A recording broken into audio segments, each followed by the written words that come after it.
Welcome to the BSc Chemistry final year students of Government Degree College, అగ్రహారం రాజన్న సిరిసిల్ల. విద్యార్థులారా, గత క్లాస్లో మనం కాంతి రసాయన శాస్త్రంలో మొదటి టీచింగ్ చెప్పుకున్నాం, మొదటి అవర్ టీచింగ్ చెప్పుకున్నాము. అందులో భాగంగా మనం కాంతి రసాయన శాస్త్రము అనగానేమి, దాంట్లో ఏ ప్రాంత కాంతిని వాడతారు, తర్వాత ఉష్ణ రసాయన చర్యలకు కాంతి రసాయన చర్యలకు మధ్య భేదాలేంటి, కాంతి ప్రక్రియలు ఎన్ని రకాలు ఉంటాయి, కాంతి భౌతిక ప్రక్రియలో ఏ విధంగా జరుగుతాయి, అంటే ఏమిటి, ఏ విధంగా జరుగుతాయి, ప్రతిదీప్తి స్ఫురదీప్తిల గురించి వివరంగా తెలుసుకున్నాము. తర్వాత కాంతి భౌతిక ప్రక్రియలన్నింటినీ వ్యక్తపరిచే సూచించే ఒక పటమును జాబ్లెన్స్కీ చిత్రపటాన్ని గురించి నేర్చుకున్నాము. ఇప్పుడు రెండవ క్లాస్లో అంటే ఈరోజు మనము కాంతి రసాయన చర్యలు జరగడానికి గల కారణాలు ఎలా జరుగుతాయి, దేని ఆధారంగా జరుగుతాయి, ఎలా అవి కొన్ని ఉదాహరణలు, అందులో తీరుతెన్నుల గురించి మనం డిస్కస్ చేద్దాం. ఫస్ట్ మొట్టమొదట ఈరోజు కాంతి రసాయన శాస్త్ర నియమాలను నేర్చుకుందాం. కాంతి రసాయన శాస్త్ర నియమాలు అంటే కాంతిని సూచించుకొని జరిగే రసాయన చర్యలు ఈ నియమాల ఆధారంగా జరుగుతాయి. వాటిని మనం కాంతి రసాయన శాస్త్ర నియమాలు అంటాము. ఇవి రెండు రకాలు. ఒకటి గ్రోతస్ డాపర్ నియమము, రెండవది ఐన్స్టీన్ అంటే స్టార్క్ ఐన్స్టీన్ కాంతి రసాయన తుల్యత నియమం.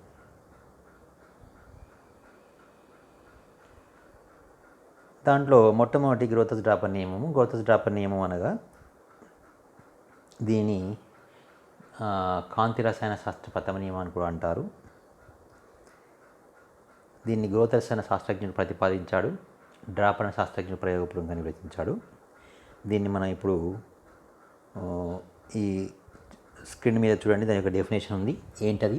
శోషిత కాంతి వికిరణమే పదార్థ రసాయన మార్పునకు దారితీస్తుంది, లేదా చర్యా వ్యవస్థ శోషించుకునే వికిరణ కాంతి రసాయన చర్యకు దారితీయను.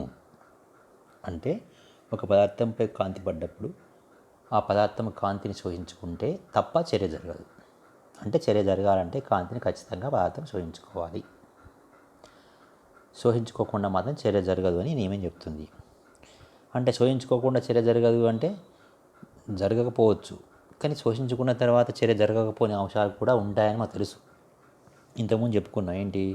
ఒక పదార్థం కాంతి శోషించుకున్న తర్వాత రసాయన చర్య జరగకుండా ఉంటే దాన్ని కాంతి భౌతిక ప్రక్రియ అంటారు. అంటే దీన్ని బట్టి ఏం తెలుస్తుంది? ఒక రసాయన చర్య జరగాలంటే ఖచ్చితంగా కాంతిని శోషించుకోవాలి, అప్పుడే రసాయన చర్య జరిగినట్టు. శోషించుకోకుండా మాత్రం జరగదు అని తెలుపుతుంది. మరి శోషించుకోకుండా ఏం జరుగుతుంది అంటే రసాయన చర్య జరగదు, కరెక్టే. మరి కాంతి శోషించుకున్న తర్వాత కూడా ఖచ్చితంగా రసాయన చర్య జరుగుతుందా అంటే అది లేదు. జరగచ్చు, జరగకపోవచ్చు. ఎందుకంటే శోషించుకున్న కాంతి పరావర్తనం జరపవచ్చు, కొద్దిగా మిగతాది ప్రసారితం కావచ్చు. కాంతి భౌతిక ప్రక్రియలు అనగా స్ఫురదీప్తి, ప్రదీప్తి, కాంతి విద్యుత్ ఫలితము జరగవచ్చు, లేదా పదార్థం వేడెక్కించవచ్చు.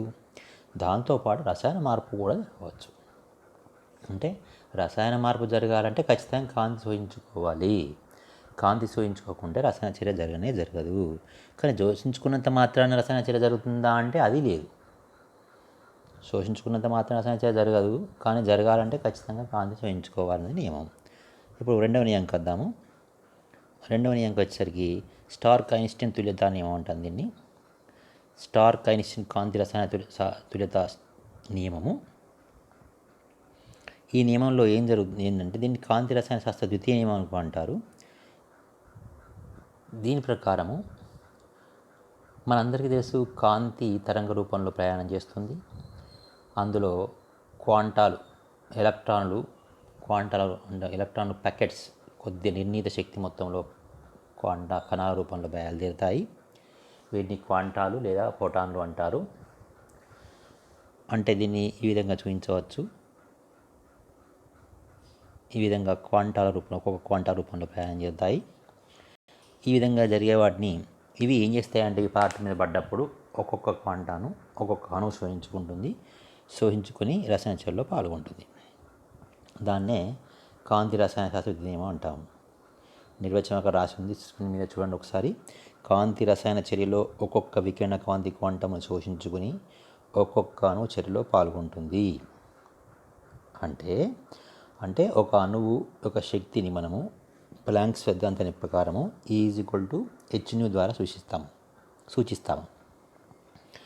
ఇక్కడ ఒక క్వాంటం న్యూ అనేది ఒక క్వాంటం యొక్క శక్తి పౌనపున్యము, ఈ అనేది ఆ క్వాంటం యొక్క శక్తి.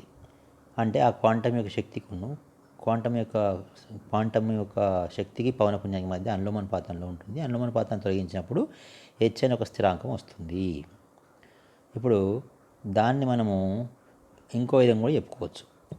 కాంతి రసాయన చర్యలో ఒక మోలు వికిరణ కాంటాను శోషించుకొని ఒక మోల్ అణువు చర్యలో పాల్గొంటాయి. లేదా కాంతి రసాయన చర్యలో ఒక ఐన్స్టీన్ వికిరణ కాంతి శోషించుకొని ఒక మోల్ పదార్థం చర్యలో పాల్గొంటుంది. లేదా కాంతి రసాయన చర్యలో ఒక అవగాడ్రో సంఖ్యలో క్వాంటాలను శోషించుకొని ఒక మోల్ అణువు చర్యలో పాల్గొంటాయి. అంటే అర్థం ఏంటన్నమాట, ఇంతకుముందు ఒక క్వాంటా ఒక అణువు అయితే ఇప్పుడు ఒక మోలు క్వాంటాలు అనగా అవగాడ్రో సంఖ్యలో క్వాంటాలను శోషించుకొని ఒక మోలు అణువులు పాల్గొంటాయి. అంటే ఒక మోల్లో ఎన్ని ఉంటాయి, అవగాడ్రో సంఖ్య అణువులు ఉంటాయి. అవగాడ్రో సంఖ్య క్వాంటాలను శోషించుకొని అవగాడ్రో సంఖ్య అణువులు చర్యలో పాల్గొంటాయి కనుక మనం వీటిని ఏమంటాం, ఇక్కడ కూడా 1:1 అంటాం. కానీ దాన్ని చూపించడం మాత్రం E=NH2 న్యూతో చూపిస్తాము. C/λ. C అంటే కాంతి వేగము, λ అంటే తరంగ దైర్ఘ్యానికి పౌనపున్యానికి విలోమానుపాత సంబంధం ఉంటుందండి. మనం 10th ఇంటర్మీడియట్ నేర్చుకుంటాము. C యొక్క విలువ 3 × 1010 cm/s ఉంటుంది. λ అనగా ఇక్కడ అంగుస్టాంలో, దీన్ని అంగుస్టాంలో వాడాలి. మన ఇప్పుడు చెప్తున్న మన టాపిక్లో మన తీసుకున్న ఫార్ములాలో లాంబ్డాను అంగుస్టాంలో రాయాలి. ఒక అంగుస్టామ్ =10⁻⁸ సెంటీమీటర్లు. అంటే సెంటీమీటర్ రాసినప్పుడు ఇక్కడ లాంబ్డా విలువను మాత్రమే అంగుస్టాంలో రాయాలి. ఇది సెంటీమీటర్ విలువ పక్కన ఉంది. ఒక అంగుస్టామ్ =10⁻⁸ సెంటీమీటర్స్ మనకు తెలుసు. ఇప్పుడు ఐన్స్టీన్ ఎట్లా లెక్కిస్తారో చూద్దాము. E=Nhc/λ అనేది సూత్రం అయినట్టయితే n విలువ ఏంటంటే అవగాడ్రో సంఖ్య 6.02 × 10⁻23, హెచ్ అంటే ప్లాంక్ స్థిరాంకము, దీని విలువ 6.626 × 10⁻27 ఎర్గ్ సెకండ్లు ఇంటూ 3 × 10⁻10 cm/s. కింద లాంబ్డా అంగుస్టాంలు తీసుకోవాలని చెప్పాము. అండ్ ఇక్కడ సెంటీమీటర్స్ రావాలంటే దాన్ని 10⁻8 చేస్తాము. ఇవన్నీ క్యాన్సిల్ చేస్తే మనకు స్క్రీన్ మీద చూపించినట్టుగా 119.7 × 10⁻14 ergs/mol వస్తుంది. ఎందుకంటే పైన పేర్కొన్న విలువలన్నీ కూడా CGS యూనిట్లు. CGS అంటే erg/s అనేది CGS యూనిట్ ప్లాంక్స్ కాన్స్టాంట్కి. cm/s కూడా వేగానికి CGS యూనిట్. సెంటీమీటర్ కూడా ఇది. ఈ సెంటీమీటర్ క్యాన్సిల్ అవుతుంది, సెకండ్ క్యాన్సిల్ అవుతుంది, ఎర్గ్ అనేది మిగులుతుంది. ergs/mol ఒక మోల్ ఎందుకు వచ్చింది అంటే 1 మోల్ క్వాంటాలు తీసుకున్నాం కనుక ergs/mol అని చెప్పుకుంటాం. తర్వాత వీటి యొక్క శక్తిని లెక్కించినప్పుడు దీన్ని 10⁻7తో మనం డివైడ్ చేస్తే 10⁻7తో డివైడ్ చేస్తే వచ్చిన దాన్ని మనకు జౌల్స్లో వస్తుంది. మళ్ళీ వచ్చిన దాన్ని 4.2తో జౌల్ చేస్తామంటే క్యాలరీలో వస్తుంది. దీన్ని మనం మళ్ళీ 10⁻3తో చేస్తే కిలో క్యాలరీలో వస్తుంది. అంటే మొత్తం మీద మనకు ఎన్ని రకాల నియమాలు ఉన్నాయి చూడండి. ఇదేమో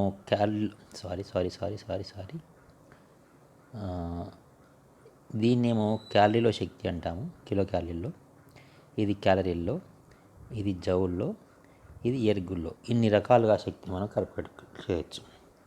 ఇక్కడ లాంబ్డాను మనం కేవలం అంగుస్టాంలో తీసుకోవాలి. ఎందుకంటే మనము దీనికి కారణం ఏంటంటే ఇక్కడ మనము దీన్ని 10⁻−8గా తీసుకున్నాం కనుక తరంగ దైర్ఘ్యాన్ని 10⁻8 తీసుకున్నప్పుడు పక్కన తరంగ దైర్ఘ్యం విలువను మా అంగుస్టాంలో తీసుకోవాలి. అంటే ఒకవేళ వేరే ప్రమాణాల్లో కనుక మనకు తరంగ దైర్ఘ్యం ఇచ్చినట్టయితే మన కన్వీనియన్స్ కొరకు, మన అవసరం కొరకు, మన జాగ్రత్త కోసము, మన అవసరం కొరకు ఏం చేయాలి దాన్ని అంటే మన అనుకూలత కోసం ఏం చేయాలి దాన్ని మెల్లిగా అంగుస్టాంలోకి మార్చుకొని ఇక్కడ ఈ ప్లేస్లో ప్రవేశపెట్టాలి. అప్పుడు మనకు సరి అయిన లెక్క వస్తుంది. సో ఇది రెండవ అంశం. నెక్స్ట్ మరి ఇప్పుడు అన్నీ తెలవాలంటే మనకు అంగుస్టాం యొక్క ప్రమాణాలు ఎట్లా ఉంటాయి, శక్తి ప్రమాణాలు ఎట్లా ఉంటాయో తెలియాలి. మనకు శక్తి ప్రమాణాలు ఏ విధంగా ఉంటాయో కూడా మనం దీనికి కొంచెం బైహార్ట్ వేయాలి. చూడండి ఎట్లా ఉంటుందో. ఒక ఎలక్ట్రాన్ వోల్ట్ యొక్క శక్తి 23.06 కిలో క్యాలరీలు. అదేవిధంగా 1 కిలో క్యాలరీ 1000 క్యాలరీలు. ఒక calorie is equal to 4.2 joules, ఒక joule is equal to 10⁻⁷ ergs. ఇది శక్తి యొక్క ప్రమాణాలు. అదేవిధంగా తరంగదైర్ఘ్యం ప్రమాణాలు కూడా మనం చెప్పొచ్చు. అన్ని అంగుస్టాంలు తీసుకుందాం అన్నప్పుడు ఒక NM 10 అంగుస్టామ్స్, ఒక మిల్లీ మైక్రాన్ 10 అంగుస్టామ్స్, ఒక మైక్రాన్ 10⁴ అంగుస్టామ్స్ 10,000 అంగుస్టామ్లు, ఒక పైకోమీటర్ 10⁻⁻2 అంగుస్టామ్స్. ఒక సెంటీమీటర్లు తీసుకోవాలనుకున్నప్పుడు ఒక అంగుస్టామ్ 10⁻⁸, ఒక NM, ఒక మిల్లీ మైక్రాన్ 10⁻⁷, ఒక మిల్లీ మైక్రాన్ 10⁻⁴ సెంటీమీటర్స్, ఒక పైకోమీటర్ 10⁻�6 సెంటీమీటర్స్, ఒక మీటర్ 10⁻2 సెంటీమీటర్స్. ఇవన్నీ కూడా మీరు బైహార్ట్ చేయాల్సి ఉంటుంది. ఎందుకంటే లెక్కలు ప్రాబ్లం చేసేటప్పుడు ఇవన్నీ అవసరం ఉంటాయి. ఒకదాన్ని కన్వర్ట్ చేసుకోవడం ఎట్లా అనేది. దీన్ని మన నెక్స్ట్ క్లాస్లో ప్రాబ్లం చేసేటప్పుడు పనికి వస్తుంది. ఇప్పుడు కాంతిపుంజం ఐన్స్టీన్ విలువ. కాంతిపుంజం అంటే ఒక కాంతి అనుకుంది, ఏదో ఒక తరంగదైర్ఘ్య కాంతి అనుకుందాం. దాని ఐన్స్టీన్ విలువ దేనికి అనులోమానుపాతంలో ఉంటుంది అంటే తరంగదైర్ఘ్యములకు విలోమానుపాతంలో ఉంటుంది, పవనపుంజానికి అనులోమానుపాతంలో ఉంటుంది. కావాలంటే ఇక్కడ మనం చూపించాం చూడండి. ఇక్కడ తరంగదైర్ఘ్యానికి విలోమానుపాతంలో ఉంటుంది. అదే E is equal to H అని ఇంతకుముందు చెప్పుకున్నాం కదా, పవనపుంజానికి అనులోమానుపాతం ఉంటుంది. New is equal to C/λ అని మనం చదువుకున్నాం కనుక విలోమానుపాతంలో ఉంటుంది అని విషయం చెప్పుకున్నాం ఇంతకుముందు. మరోసారి చెప్పుకుంటున్నాం. ఇప్పుడు దీని మీద ప్రాబ్లమ్స్ ఎట్లా చేయాలనే విషయాన్ని మీరు గమనించండి. ఉదాహరణకు 200 nm తరంగదైర్ఘ్య కాంతి యొక్క ఐన్స్టీన్ విలువను ఎలక్ట్రాన్ వోల్ట్లు లెక్కించండి. ఇక్కడ తరంగదైర్ఘ్యం ఎందులో ఇచ్చాము, తరంగదైర్ఘ్యం దేంట్లో ఇచ్చాము, 200 nm, 200 nmలో ఇచ్చాము. ఎందులో కనుక్కోమన్నాం శక్తిని, ఎలక్ట్రాన్ వోల్ట్లో కనుక్కోమన్నాం. మనం ఇంతకుముందు చెప్పినప్పుడు దాంట్లో NM, ఒక NM ఈజ్ ఈక్వల్ ఎంత రాసుకున్నాం చూడండి. ఒక NM ఈజ్ ఈక్వల్ టు 10 అంగుస్టామ్స్ అనుకున్నాం. మరి ఇప్పుడు మనకి ఎంత ఇచ్చారు, ఒక NM 10 అంగుస్టామ్ అయితే 200 nm ఈజ్ ఈక్వల్ ఏమవుతుంది, 2000 అంగుస్టామ్లు అవుతుంది. అదేవిధంగా మనం ఎందులో కనుక్కోవాలి, ఒక ఎలక్ట్రాన్ వోల్ట్స్లో కనుక్కోవాలి. అంటే ఎలక్ట్రాన్ వోల్ట్స్ మార్చాలంటే మనకు ఎర్గులోనో క్యాలరీలోనో జౌల్లోనో ఎక్కువ మన శక్తి రావాలి. దాన్ని ఎట్లా చేస్తామనే విషయం చూసుకుందాం. ఇప్పుడు అదేవిధంగా మార్చడం జరుగుతుంది చూడండి. 200 nm is equal to N అంగుస్టామ్లు, కానీ 1 nm ఈజ్ ఈక్వల్ టు 10 అంగుస్టామ్ తెలుసు. దాన్ని ఈ విధంగా లెక్క చేస్తే క్రాస్ మల్టిప్లై చేస్తే మనకు 200 × 10/1 వస్తుంది, 2000 అంగుస్టామ్లు అవుతుంది. ఇప్పుడు దీన్ని ఏం చేయాలి, ఈ అంగుస్టామ్లోకి మార్చిన ఈ తరంగదైర్ఘ్యమును మనం ఇంతకుముందు డిరైవ్ చేసిన ఈక్వేషన్లో ప్రవేశపెట్టాలి. ఇక్కడ ఇందులో ప్రవేశపెట్టాలి చూడండి. ఈ ఈక్వేషన్ ఇది ఆల్రెడీ మనం డిరైవ్ చేసిన ఇంతకుముందు ప్రవేశపెడితే ఏమైంది ఒకసారి చూడండి. ఇక్కడ ఏమైందో 2.86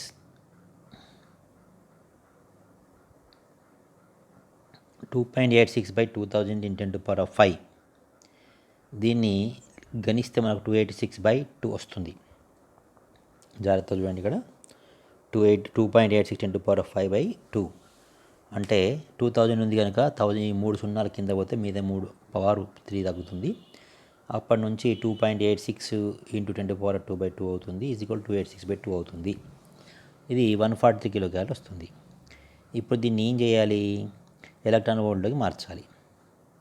మనకు ఆల్రెడీ తెలుసు, ఒక electron volt is equal 23.06 kilo calorie మనం ఇంతకుముందు చదువుకున్నాం. ఇప్పుడు మనకు వచ్చిందంత 143 కిలో క్యాలరీ వచ్చింది. 143 కిలో క్యాలరీ శక్తి వచ్చింది. ఇప్పుడు 143 ఈజ్ ఈక్వల్ టు ఎన్ని ఎలక్ట్రాన్ వోల్ట్స్ అనే విషయాన్ని కనుక్కోవాలి. అలా కనుక్కున్నప్పుడు మనకు ఏమవుతుంది, 143 × 1/23.06 is equal to 6.22 electron volt అవుతుంది. ఇక్కడ ఆన్సర్ ఏమైంది, 6.22 ఎలక్ట్రాన్ వోల్ట్ ఆన్సర్ అయింది. సో ఇదే విధంగా నెక్స్ట్ స్లైడ్లో ఇంకొక ప్రాబ్లం, దాన్నే ఇప్పుడు మన అవసరం కొరకు మనకు ఈజీగా ఉండడం కోసం, అర్థం కావడం కోసం ఏం చేశానంటే, ఇప్పుడు వచ్చిన 6.22 ఎలక్ట్రాన్ వోల్టునే శక్తిని తరంగదైర్ఘ్యంలోకి మార్చడం ఎట్లా అని చూస్తున్నాం. దాన్ని ఉల్టా ఇక్కడ ఒక electron volt is equal to 23.06 kilo క్యాలరీలు. అప్పుడు 6.22 ఈజ్ ఈక్వల్ టు ఏమవుతుంది, 143 అవుతుంది. ఈ 143ని ఇప్పుడు ఏం చేయాలి, ఈ సూత్రంలో ఉల్టా ప్రవేశపెట్టాలి. ఈ ల్యాండా మనకు కావాలి కనుక ల్యాండా ఇక్కడికి వెళ్తే ఇది వీటికి వస్తుంది కనుక ఈ సమీకరణం వస్తుంది. ఈ సమీకరణంలో ప్రవేశపెట్టినప్పుడు మనకు 2000 యాంగ్స్ట్రామ్ వస్తుంది. మరి మనకు 2000 యాంగ్స్ట్రామ్ వచ్చిన తర్వాత ఏం చేయాలి మనం ఇప్పుడు దేంట్లో కనుక్కోవాలి? యాంగ్స్ట్రామ్లో అడగాలి. మనం అడిగిన దీంట్లో చూడండి ఒకసారి, దాన్ని మైక్రాన్లో లెక్కించండి. మైక్రాన్ అంటే ఏంటో మీకు తెలుసు ఆల్రెడీ. ఒక micron is equal to 10⁴ angstroms అని మేము చెప్పుకున్నాం. ఇప్పుడు ఏం చేస్తున్నాము? అప్పుడు దాన్ని ఒక యాంగ్స్ట్రామ్ ఈజ్ ఈక్వల్ టు ఎంత అని లెక్కిస్తే, 10⁻⁻4 మైక్రాన్స్ వస్తుంది. అంటే 1 యాంగ్స్ట్రామ్ ఈజ్ ఈక్వల్ 10⁻⁻4 అయితే 2000 ఈజ్ ఈక్వల్ ఎంత అన్నప్పుడు 2000 × 0.4 × 10⁻⁻4 అంటే 0.2 మైక్రాన్ అవుతుంది.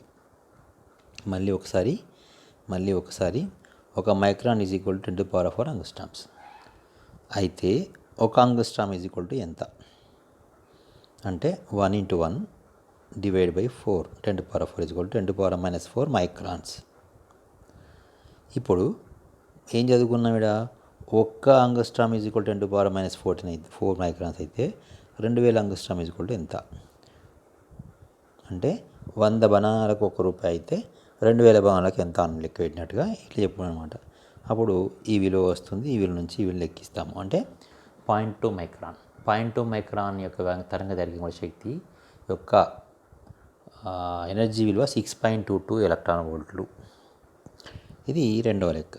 మూడవ లెక్క వచ్చేసరికి ఇది మీరే చేయొచ్చు, చాలా తేలిక.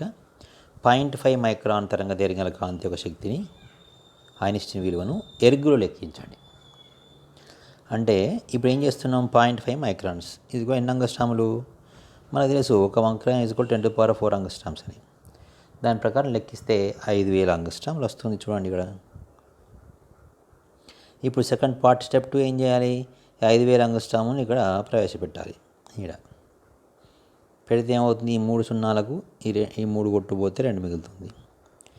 తర్వాత దీన్ని ఇంటూ చేసామనుకోండి, ఈ 2 ఇంటూ చేస్తే 286 వస్తుంది. డివైడ్ బై 5 చేస్తే మనకు 57.2 వస్తుంది. ఇది కిలో క్యాలరీలో వస్తుంది. కానీ మనం అడిగింది ఏంది? మనం అడిగింది ఎరుగుల్లో అంటే ఏం చేయాలి? 1 కిలో క్యాలరీలో అడిగింది ఎందులో మనకు ఎరుగుల్లో. కనుక ఏం చేయాలి? మనం ఏం చేయాలి దీన్ని ఇప్పుడు? 1 kilo calorie is equal 4.2 kilo joules. 1 kilo joule is equal 4.2 × 10⁻³ joules. ఇప్పుడు ఇక్కడ మనం ఇంకో విషయం రాసుకోవాలి. ఇప్పుడు జౌల్లో వచ్చేసింది ఇక్కడ.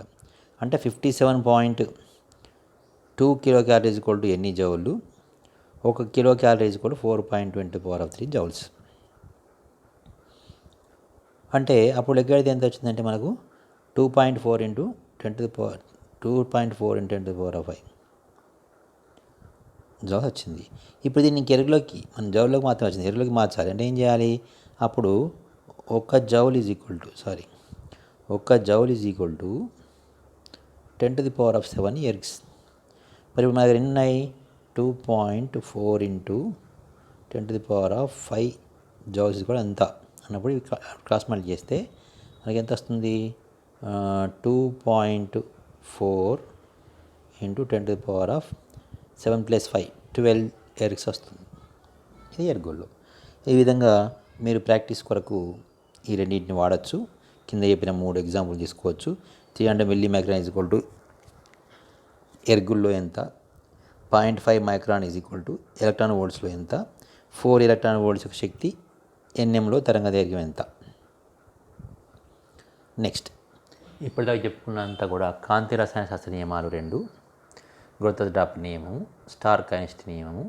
స్టార్క్-ఐన్స్టీన్ తొలిత నియమం ప్రకారము క్వాంటాలకు మరియు అణువులకు మధ్య సంబంధం ఎలా ఉంటుంది, ఎంత శక్తి కాంతి పంపిస్తే ఎంత ఐన్స్టీన్ అవుతుంది, ఎంత తరంగదైర్ఘ్య శక్తి పంపిస్తే ఎంత ఐన్స్టీన్ శక్తి విడబడుతుంది అనే విషయాలను లెక్కించడం ఎట్లా అనే విషయాలు తెలుసుకున్నాం. ఇప్పుడు క్వాంటం దక్షత లేదా క్వాంటం సామర్థ్యము అంటాం. Quantum yield are quantum efficiency అంటే ఏంటంటే దీనిని సై అనే సింబల్తో చూపిస్తారు. చూడండి బాగా ఉందండి. ఇది సింబల్, ఇది సై అనే సింబల్. ఇక్కడ ఏంటి ఇంతకు ఇది అంటే చూడండి సార్, స్క్రీన్ మీద బాగా చదవండి ఒకసారి. ఏకాంక కాలంలో కాంతి రసాయన చర్యలో పాల్గొన్న క్రియాజనక అణువులకు మరియు శోషించుకున్న వికిరణ కాంతి క్వాంటాల సంఖ్యకు గల నిష్పత్తిని క్వాంటం దక్షత అంటారు. ఏకాంకాలం అంటే ఉదాహరణకు ఒక గంట పాటు ఒక పదార్థం పైన కాంతిని ప్రసరింపజేశాం. ఆ గంట పాటు కాంతి ప్రసరించినప్పుడు 1,00,000 క్వాంటాలను శోధించుకున్నాయి. ఇప్పుడు కాలం ఎంత అయిందనమాట? గంట అనేది ఏకాంకం అయింది. అప్పుడు ఎన్ని అణువులు చర్యలో పాల్గొన్నాయి? 1,00,000 అణువులు పాల్గొన్నాయి అనుకుందాం. అప్పుడు ఏమైందనమాట? చర్యలో పాల్గొన్న కాంతుల సంఖ్య 1,00,000, శోధించుకున్న క్వాంటాల సంఖ్య 1,00,000. అప్పుడు 1,00,000/1,00,000 1 అవుతుంది. కనుక క్వాంటం దక్షత 1గా ఉంటుంది. ఫస్ట్ ఏంటన్నమాట?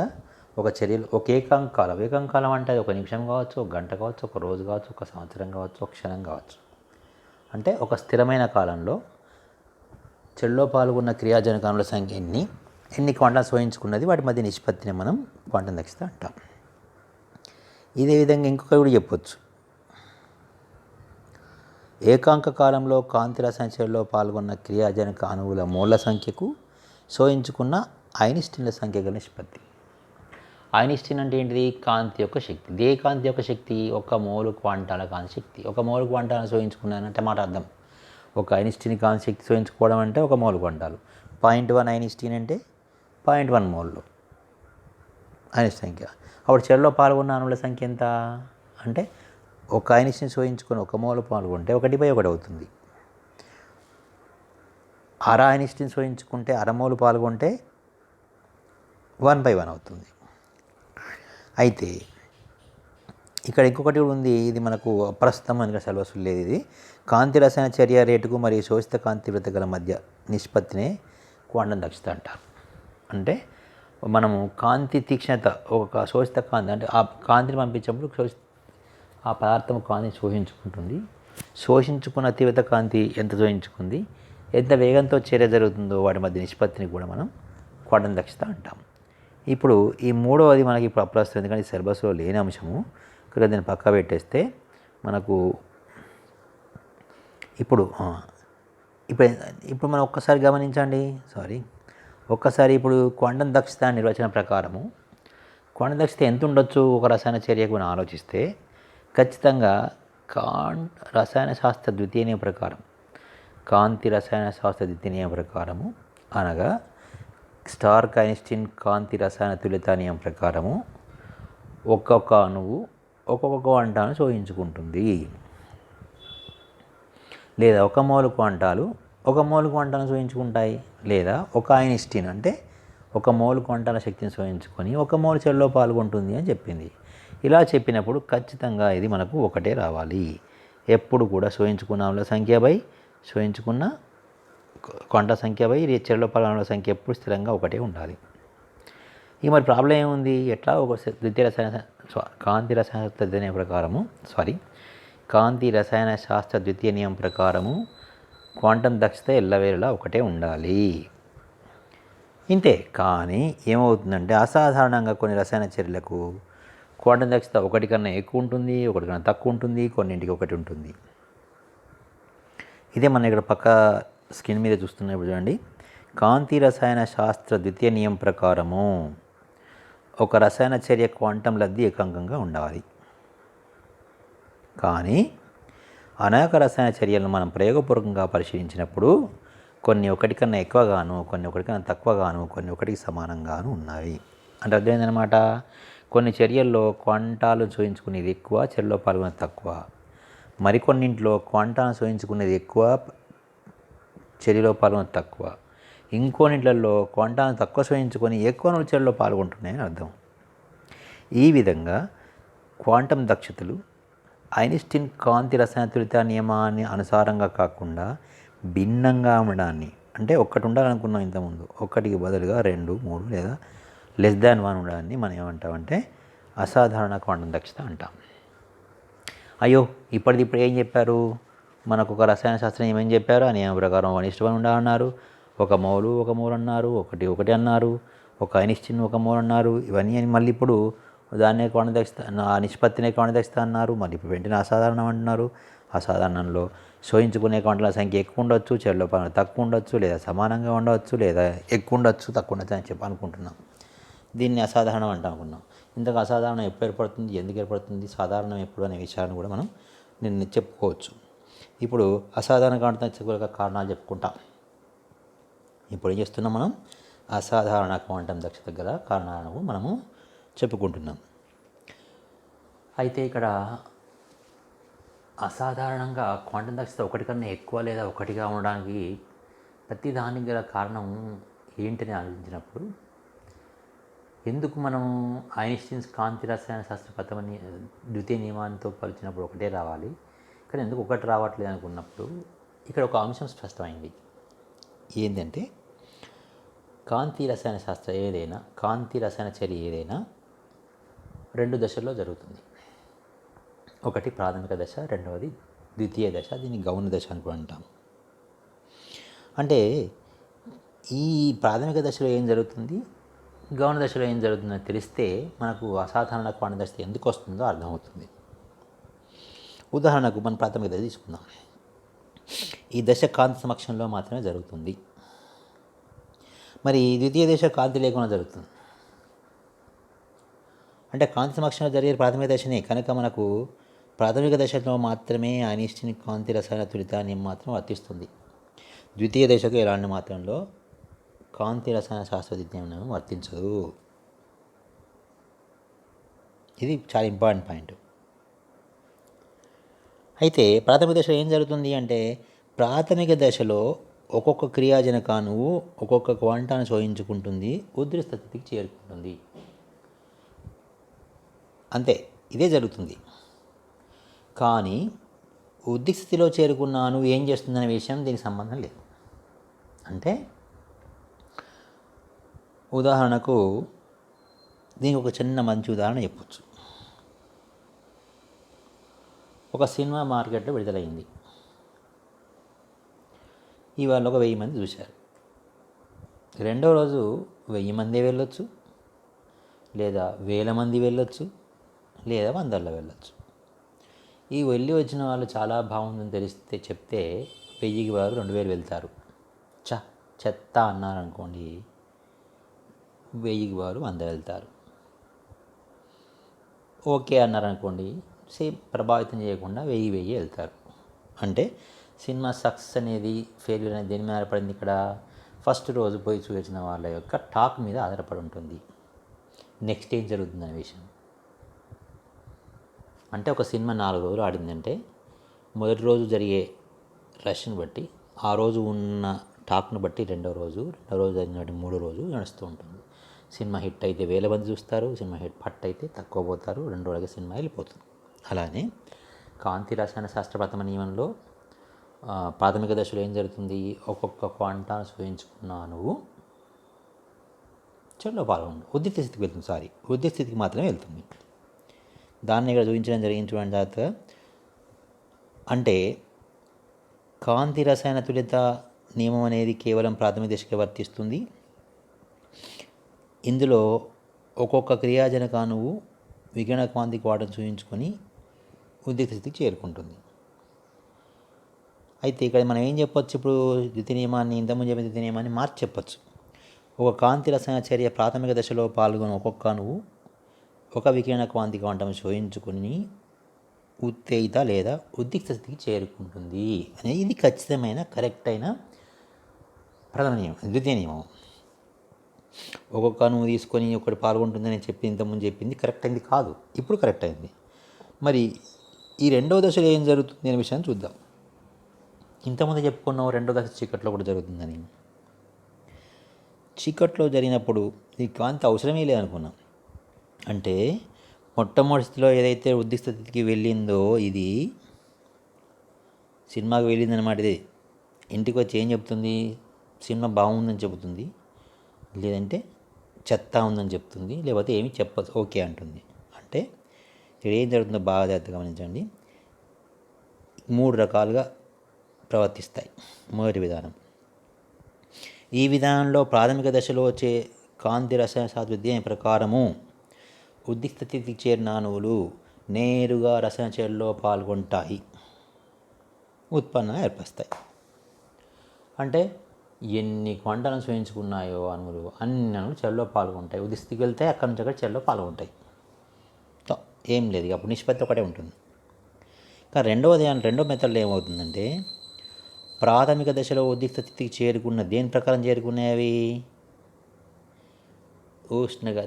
కాంతి రసాయన శాస్త్ర ప్రథమ నియమం ప్రకారం చేరుకొని అవి చర్యలో పాల్గొంటూ వాటితో పాటు ఇంకా కొన్ని అణువులను కూడా చర్యలో పాల్గొనేటట్టు ప్రేరేపిస్తాయి.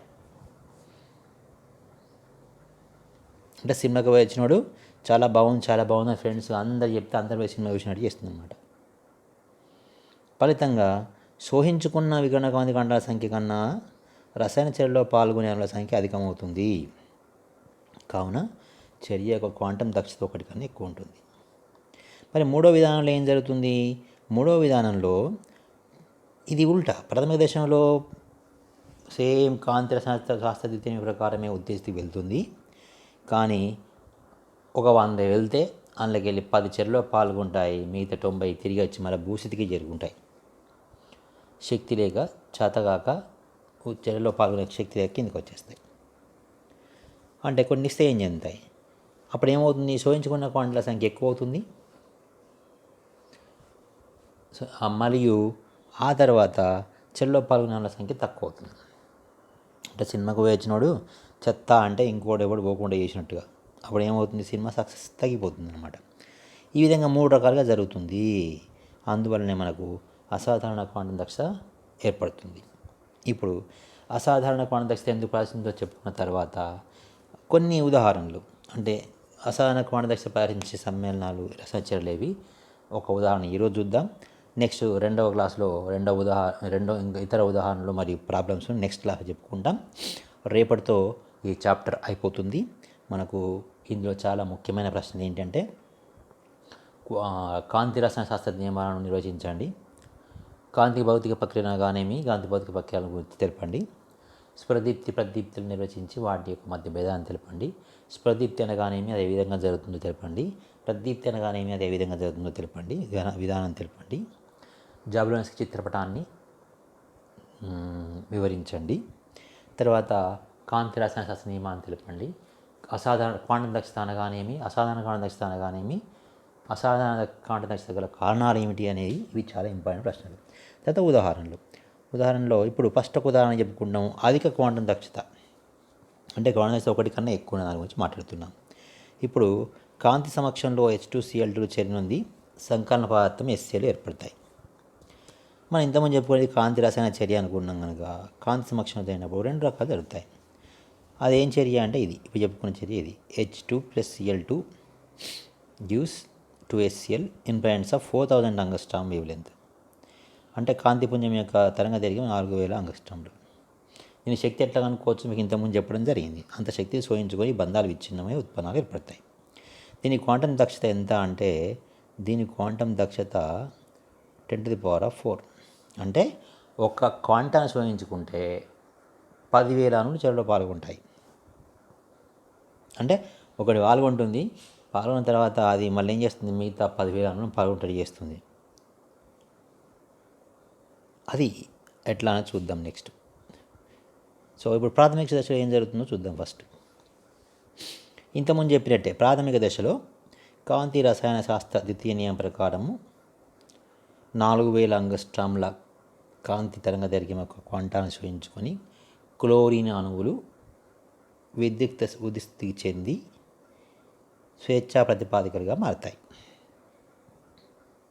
చూపించడం జరిగింది. నెక్స్ట్ ఇది దేని ప్రకారం జరుగుతుంది? ద్వితీయ నియమం ప్రకారం జరుగుతుంది. నెక్స్ట్ గౌణ దశలో సెకండ్ టైంలో ఏమవుతుంది? ఈ స్వేచ్ఛా ప్రతిపాదికలు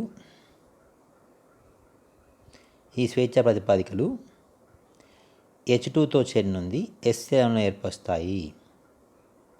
ఏర్పరిచి మళ్ళా స్వేచ్ఛా ప్రతిపాదికలు Hను ఏర్పరుస్తాయి. దాని కింద చూద్దాం మనం.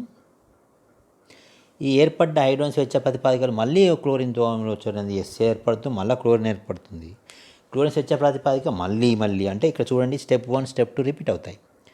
స్టెప్ 1 క్లోరిన్ హైడ్రోజన్తో క్లోరిన్ స్వేచ్ఛా ప్రాతిపాదిక ప్రాథమిక దశలో ఏర్పడింది. అది ఐరోన్తో చెందుతుంది. ఎస్ఏ ఏర్పరుస్తూ ఐరోన్ ఫ్రీ రాడికల్ ఏర్పరుస్తుంది. ఈ ఐరోన్ స్వేచ్ఛ ప్రతిపాదిక మళ్ళీ క్లోరిన్ అణువుతో చెందుంది. క్లోరిన్ స్వేచ్ఛ ప్రతిపాదిక ఏర్పరుస్తూ ఎస్ఏ ఏర్పరుస్తుంది. మళ్ళీ step 1 step 2 step 1 step 2 step 1 step 2 step 1 step 2 అంచెలంచెలుగా దశలవారీగా జరుగుతూ వెళ్తుంది. అయితే ఇక్కడ బాగా గమనించండి. పై విధంగా ఐరోన్ క్లోరిన్ స్టెప్ 1 2 1 2 పరుగుతూ శృంఖల దశను ఏర్పరుస్తాయి. ఫస్ట్ స్టెప్ 1 మనం ఏమంటామంటే అది ఇనిషియేషన్, చర్య ప్రారంభ దశ అంటాం. రెండో దాన్ని చర్య శృంఖల దశ అంటాం. ఎందుకంటే ఇవి కాంతి రసాయన చర్యలన్నీ కూడా ఇక్కడ ఈ చర్యలు ఇప్పుడు చెప్పుకున్న చర్య ఏంటంటే స్వేచ్ఛ ప్రతిపాదిక చర్యలు కనుక అవి 3 దశల్లో జరుగుతాయి. ఒకటి కాంతి చర్య ప్రారంభ దశ, చర్య శృంఖల దశ, శృంఖలాంతర దశ అని 3 దశలో జరుగుతాయి. అది మీకు తెలుసు ఆర్గానిక్ కెమిస్ట్రీలో. అయితే ఈ గౌణ దశలోని మొదటి దశ ఏముంది, ఉష్ణమోచక చర్య అవుతుంది. ఇది బాగా ఇంపార్టెంట్ చూడండి. ఇందులో ఈ స్టెప్లో ఏమవుతుందంటే ఇక్కడ క్యూ అనేది శక్తి వెలువడుతుంది. ప్లస్ క్యూ అంటే ఉష్ణమోచకము, శక్తి వెలువడుతుంది బయటికి. ఆ వెలువడ్డ శక్తిని గ్రహించి మళ్ళీ క్లోరిన్ అణువులు ఈజీగా విచ్ఛిన్నం అవుతాయి. స్టెప్ 1 చాలా చాలా చాలా చాలా ఎస్ఏ ఏర్పడుతుంది. అది చాలా చాలా శక్తిని విడుదల చేస్తుంది. ఈ శక్తిని తీసుకున్న Cl2 అణువులు విచ్ఛిన్నమై Cl ఫ్రీ రాడికల్గా మారుతాయి. ఎస్ఏ మళ్ళీ H2లు Cl2లు ఈజీగా తేలిగ్గా బంధాలు విచ్ఛిన్నం అవ్వడానికి, తేలిగ్గా చర్యలో పాల్గొనడానికి ఇక్కడ విడుదలైన క్యూ అనేది ఉపయోగపడుతుంది. అంటే ప్రతి దశలో క్యూ ఉష్ణం వెలువడుతుంది. వెలువడ్డ శక్తిని క్రియాజనకాలు అంటే H2Cl2లు పొంది ఉత్తేజితం చెంది వాటి శక్తిని పెంచుకొని బంధాలు తేలిగా విచ్ఛిన్నవడానికి ప్రారంభమవుతాయి. కనుక ఒక క్వాంటాతో ప్రారంభమైన చర్య కానీ అనేక అణువులను చర్యలో పాల్గొనేటట్టుగా చేస్తుంది. అందువల్ల మనకు ఎక్కువ క్వాంటం శక్తి లబ్ధి ఉంటుంది. అదే ఇక్కడ నుంచి చదవండి ఒకసారి. విడుదలైన శక్తి ఇక్కడ గౌణ దశలోని మొదటి చర్య ఉష్ణమోచక చర్య కావడం వల్ల శక్తి వెలువడుతుంది. అందులో విడుదలైన శక్తి రసాయన మిశ్రమంలోని క్రియాజనకు కావాల్సిన ఉత్తేజ శక్తిగా ఉపయోగపడుతుంది. ఫలితంగా అధిక సంఖ్యలో చర్యలో పాల్గొంటాయి. ఇక్కడ కన్క్లూజన్ చూడండి. చర్య యొక్క ప్రాథమిక దశలో కాంతి రసాయన శాస్త్ర ద్వితీయ నియమానుసారంగా ఒక్కొక్క క్వాంటం వికిరణ కాంతి శోషించుకొని ఒక్కొక్క క్లోరిన్ అణువు స్వేచ్ఛ ప్రతిపాదిక మారినప్పటికీ గౌణ దశలోని మొట్టమొదటి దశ ఉష్ణమోచక దశ అయినందున వెలువడిన శక్తిని గ్రహించి అనేక సంఖ్యలో క్రియాజనకం రసాయన చర్యలో పాల్గొంటాయి. కావున క్వాంటం దక్షత లేదా క్వాంటం సామర్థ్యము 1 కన్నా ఎక్కువగా ఉంటుంది. దాని విలువ 10⁴ ఉంటుంది. ఈ విధంగా శృంఖలాయుతంగా కొనసాగుతున్న రసాయన చర్య మిశ్రమంపై పిండాన్ని అనువర్తింపజేసినప్పుడు లేదా ఆక్సిజన్ వంటి మలినాలను కలిపినప్పుడు శృంఖలాంతరం ఏర్పడుతుంది. ఫైనల్గా చర్య పూర్తయిపోతుంది. ఇది ఎగ్జాంపుల్. సో ఈ విధంగా మనము అన్ని విషయాలను చెప్పుకోవడం జరిగింది. సో మళ్ళీ ఒకసారి conclusion, I'm going to the conclusion that ఈరోజు ఏం చెప్పుకున్నాము. ఈరోజు చెప్పుకున్న విషయాల్లో మొట్టమొదటిది కాంతి రసాయన శాస్త్ర నియమాలు 2 రకాలు ఉంటాయని. ఒకటి కాంతి రసాయన పథం నియమం అని, దాన్ని గ్రోతస్ డ్రాపర్ నియమం అంటాము. ఇది కాంతి శోషించుకోకుండా రసాయన చర్య జరగదని చెప్తుంది. రసాయన చర్య జరగాలంటే కాంతి శోషించుకోవాలని చెప్తుంది. శోషించుకున్నంత మాత్రం రసాయన చర్య జరగాలని రూల్ ఏం లేని అంటుంది. అంటే కాంతి భౌతిక ప్రక్రియలు వేడెక్కడంతో పాటు రసాయన చర్య కూడా జరిగే అవకాశం ఉంటుంది. అంటే రసాయన చర్య జరగాలంటే మాత్రం ఖచ్చితంగా శోషించుకోవాలంటుంది. తర్వాత కాంతి రసాయన శాస్త్ర ద్వితీయ నియమం ఏం చెప్తుంది, ఒక్కొక్క అణువు చర్యలో పాల్గొని ఒక్కొక్క క్వాంటాను శోషించుకొని ఒక్కొక్క అణువు చర్యలో పాల్గొంటుందంటుంది. ఒక మోల్ క్వాంటాను శోషించుకొని ఒక మోల్ అణువులు పాల్గొంటాయని చెప్తుంది.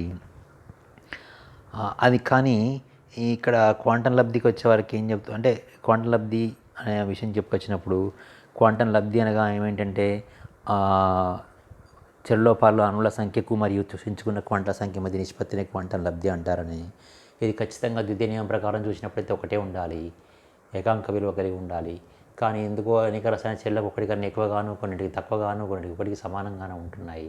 ఈ విధంగా అనుకోకుండా ఊహించిన దానికి భిన్నంగా కాంతి రసాయన శాస్త్ర ద్వితీయ నియమానికి ఊహించిన దానికి భిన్నంగా ఉండడాన్ని మనము ఎందుకు ఉంటుందో తెలియదు. ఈ విధంగా ఉండడాన్ని మనం ఏమంటామంటే అసాధారణ క్వాంటం దక్షత అంటాము. ఇప్పుడు అసాధారణ క్వాంటం దక్షతకు ఏ విధంగా ఏర్పడుతుంది, దానికి కారణాలు ఏంటి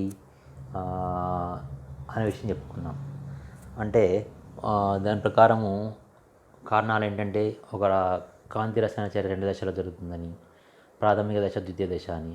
కేవలం ప్రాథమిక దశ మాత్రమే ఈ నియమము ద్వితీయ రసాయన శాస్త్ర కేవలం ప్రాథమిక దశకు మాత్రమే కాంతి రసాయన శాస్త్ర ద్వితీయ నియమం పనిచేస్తుందని, అందులో దీని ప్రకారం ఒక్కొక్క అణువు ఒక క్వాంటాన్ని స్వయించుకుని ఉద్రిక్త స్థితికి వెళ్తుందని, ఉద్రిక్త స్థితికి వెళ్ళిన యొక్క అణువు 3 విధాలుగా పనిచేస్తుందని, నేరుగా చర్యలో పాల్గొని ఉత్పన్నాన్ని ఏర్పరుస్తుందని, అప్పుడు క్వాంటం లబ్ధి ఒకటే ఉంటుందని, ఒక నేరుగా ఉత్పన్నంగా మారుతూ తనతో పాటు అనేక సంఖ్యలో అణువులను ఉత్పన్నాలుగా మారుస్తుందని, అప్పుడు ఒకటి కన్నా ఎక్కువ ఉంటుందని, ఒక్కొక్కసారి ఉత్పన్నాలుగా మారుతూలోనే మధ్యలోనే శక్తి కోల్పోయి నిస్తేజం చెంది భూస్థితికి వస్తాయని, అలాంటప్పుడు అధిక క్వాంటా సంఖ్యను సూచించుకొని తక్కువ అణువుల చర్యలో పాల్గొంటాయని ఈ విధంగా చెప్పడం జరిగింది. తర్వాత H2Cl2 చర్య అనేది ఒక అసాధారణ క్వాంటం దక్షత కలిగిన చర్య. ఇది 10⁴ ఒకటి కన్నా ఎక్కువ ఉంటుంది, అధికంగా ఉంటుంది. దీనికి కారణం ఏంటని చెప్పుకున్నాము. దాంట్లో ద్వితీయ దశలోని గౌణ దశలోని మొట్టమొదటి చర్య అనేది ఉష్ణమోచకమైనందున అందులో వెలువడే శక్తి ద్వారా క్రియాజనకాలనే శక్తిని పొంది ఉత్తేజితం చెంది తేలికగా బంధవిచ్ఛిన్నం జరగడం వల్ల మనకు తొందరగా చర్యలో పాల్గొంటాయి. ఒకటే క్వాంటం జోడించుకొని 10⁴ 10,000 అణువులు చర్యలో పాల్గొంటాయని మనం చెప్పుకోవడం జరిగింది. సో మనం నెక్స్ట్ క్లాస్లో రెండవ ఉదాహరణ మరియు ప్రాబ్లం చూసుకుంటాము. నెక్స్ట్ క్లాస్లో ఈ చాప్టర్ అయిపోతుంది. Bye, all the best. ఒకసారి రిపీట్గా చదవండి, రెండుసార్లు వినండి. విని అర్థం కాని విషయాలు ఏమైనా ఉంటే చర్చించడానికి సిద్ధంగా అండి. All the best. Wish you all the best. Good luck.